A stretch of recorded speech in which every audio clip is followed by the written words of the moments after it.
Hey there friends, Brian King here. Quick video to shed some light on something I posted and expand upon it.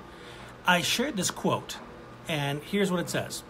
To find peace, you have to be willing to lose your connection with people, places, and things that create all the noise in your life. So what does that mean? Noise tends to be negative, exhausting, wears you down, as opposed to sound, which might be more pleasant. It's entirely up to you, which is noise. One man's sound is another person's noise. But what it's basically referring to is those who gossip, those who are negative, those who are energy vampires, people that do not conspire for your growth. Morning, Vicky. Great to see you here. So that's basically what that's referring to as far as noise. Now, on another note, I shared this in a group that I belong to. Hey there, Shannon. And this person said, well, this is a very negative statement. It should speak more to, connecting with yourself and so on. And I don't argue that, because it's really, really important to be centered, to nurture yourself, and so on.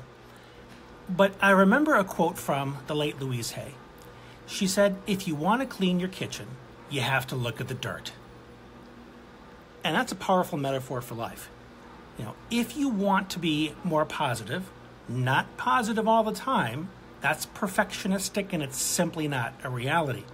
But if you want to be more positive, more optimistic, it's very difficult to do that authentically while you're carrying a heavy truckload of pain. Looking at the dirt in order to clean your kitchen is basically saying you have got to look at the negative stuff in your life. The stuff you don't want to deal with. You need to work through it. You need to clean it up, not just shove it away. When I was a kid, my mom would ask me to clean my room, and I would take all my toys and shove them under my bed. And there must be something genetic to it because one of my kids picked that up. So cleaning means organizing.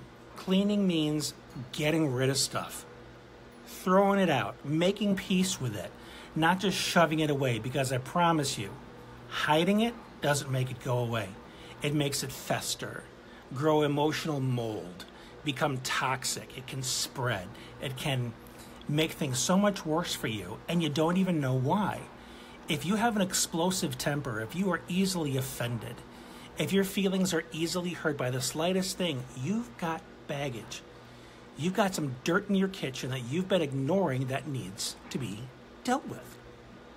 So anything that kind of strikes you as negative, this is not a statement that's hopeless, saying, well, if you got negative people in your life, you're basically screwed. It's not saying that. It's encouraging you and reminding you that in order to move forward, to heal, you may have to let go of the people, places, and things that conspire against your growth. Because we can't save everyone. It's not our job to rescue those around us or to wait around until they catch up. We model as best we can the path we're on, the path of peace. It's up to everyone else to make a choice for themselves, for their own life, what direction they want to move. So I just wanted to expand upon that and give my 2 cents. Thank you all so much for chiming in. I really honor your time and your attention. Please share this with somebody that you think can benefit from it. And until next time, this has been Brian, and life is good.